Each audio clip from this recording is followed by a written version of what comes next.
देश के पहले सीडीएस बिपिन रावत समेत तमिलनाडु हेलीकॉप्टर क्रैश में जान गंवाने वाले सभी 12 लोगों को आज अंतिम विदाई दी जाएगी। इन सभी का सैन्य सम्मान के साथ अंतिम संस्कार होगा। इससे पहले जनरल बिपिन रावत का पार्थिव शरीर शुक्रवार को बेस हॉस्पिटल से उनके आवास लाया गया। यहां सुबह 11 से 12:30 बजे तक आम नागरिक रावत दंपति को श्रद्धांजलि अर्पित कर सकेंगे। इसके बाद दोपहर 12:30 बजे से 1:30 बजे तक सैन्य अधिकारी श्रद्धांजलि देने आएंगे। फिर दोपहर 2 बजे उनके पार्थिव शव को दिल्ली कैंट बराड़ चौक अंतिम संस्कार के लिए ले जाया जाएगा।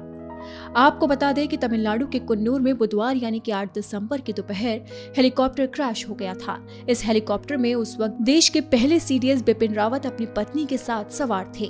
दरअसल बुधवार को सीडीएस जनरल बिपिन रावत अपनी पत्नी मधुलिका रावत और अन्य 11 लोगों के साथ नीलगिरी हिल्स के वेलिंगटन स्थित डिफेंस सर्विस स्टाफ कॉलेज के स्टाफ कोर्स के संकाय और छात्र अधिकारियों को संबोधित करने जा रहे थे। इस दौरान हेलीकॉप्टर के दुर्घटनाग्रस्त हो जाने से उनका निधन हो गया।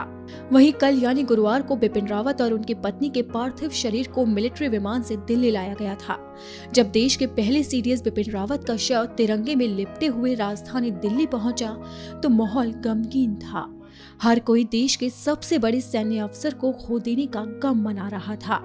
आतंक के खिलाफ उनके आक्रामक रवैये ने उनकी अंतिम विदाई पर लोगों के आंसू नहीं रुकने दिए। वहीं गृह मंत्री अमित शाह ने सीडीएस बिपिन रावत और उनकी पत्नी को श्रद्धांजलि दी। कांग्रेस के पूर्व अध्यक्ष राहुल गांधी देश के पहले सीडीएस जनरल बिपिन रावत को उनके आवास पर जाकर श्रद्धांजलि देंगे।